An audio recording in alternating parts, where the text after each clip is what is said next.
जब मैं छात्र था तब हमारे पास बहुत सारे मरीज आते थे जो पैरालाइज्ड होते थे। यह अलग अलग कारणों से हो सकता है, कभी ब्रेन स्ट्रोक की वजह से, कभी स्पाइनल कॉर्ड में किसी चोट के कारण या फिर किसी और वजह से।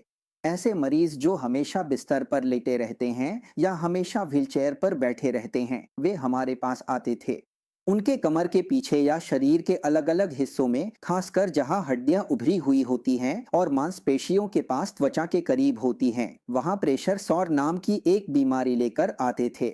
जब मैं छात्र था तब हम कहते थे कि इसका कोई अच्छा इलाज नहीं है, आप अस्पताल से छुट्टी लेकर घर चले जाइए। लेकिन एक समय ऐसा आया जब मैंने इसी पर काम करना शुरू किया, जब मैंने फेलोशिप की प्लास्टिक सर्जरी में एफसीपीएस किया।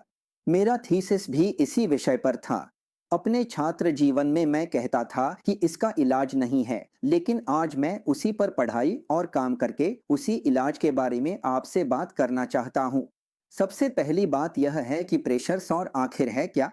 जब कोई व्यक्ति पैरालाइज्ड होता है तो उसके शरीर के निचले हिस्से या जिस हिस्से में पैरालिसिस हुआ है वहां समस्या होती है। कभी कभी सिर्फ नीचे की तरफ पैरालिसिस होता है, कभी कभी पूरे शरीर में भी हो सकता है। यह इस पर निर्भर करता है कि स्पाइनल कॉर्ड या ब्रेन का कौन सा हिस्सा अपनी कार्यक्षमता खो चुका है। उसी के अनुसार प्रेशर डिवेलप हो सकता है। प्रेशर सौर तब भी हो सकता है जब व्यक्ति की संवेदना सेंसेशन कम हो जाती है, या पोषण की स्थिति अच्छी नहीं रहती, या केयर गिवर सही देखभाल नहीं कर पाते। तब देखा जाता है कि मरीज पेशाब कर रहा है लेकिन उसे साफ करने वाला कोई नहीं होता। वह मल त्याग करता है और वह शरीर के अलग अलग हिस्सों में लग सकता है, लेकिन उसे साफ करने वाला कोई नहीं होता। या हम कहते हैं कि हर 1 से 2 घंटे में मरीज को उसकी स्थिति बदलनी पड़ती है। दायां हिस्सा कपिंग करना पड़ता है, बायां हिस्सा कपिंग करना पड़ता है, या स्थिति बदलनी पड़ती है। देखभाल ठीक से नहीं हो रही है। सबसे पहले त्वचा थोड़ी लाल होने लगती है, जिसे स्टेज 1 प्रेशर सोर कहते हैं। कुछ समय बाद त्वचा चली जाती है, उम्र के कारण खराब हो जाती है और अल्सर बन जाती है, जिसे स्टेज 2 प्रेशर सोर कहते हैं।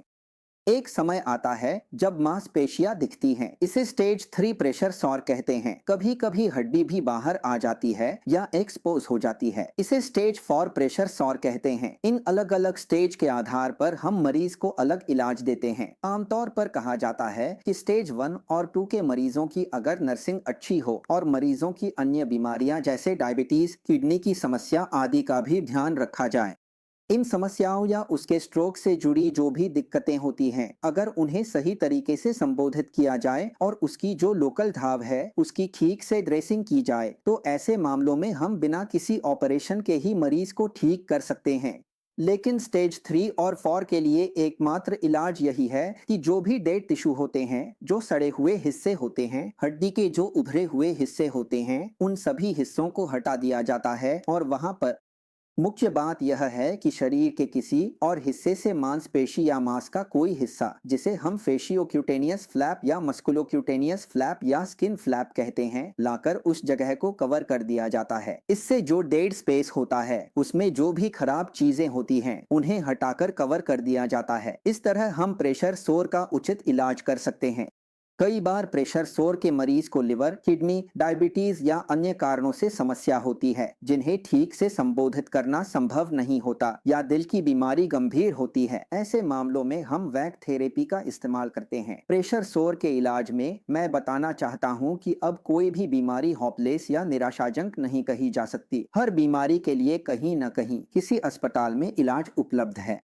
हर बीमारी के इलाज के लिए कहीं न कहीं भरोसे की जगह है। इसलिए अब कोई भी बीमारी होपलेस नहीं है, कोई भी हालत निराशाजनक नहीं है। तो मुझे उम्मीद है कि आप सभी इस वीडियो को देखने के बाद प्रेशर सोर के लिए प्लास्टिक सर्जन की सलाह लेंगे और वे आपको सबसे बेहतरीन इलाज देने की पूरी कोशिश करेंगे। साथ ही मुझे लगता है कि आप और केयर गिवर देखभाल देने के मामले में जरूर ध्यान रखेंगे। इस वीडियो को देखने के लिए आप सभी का धन्यवाद।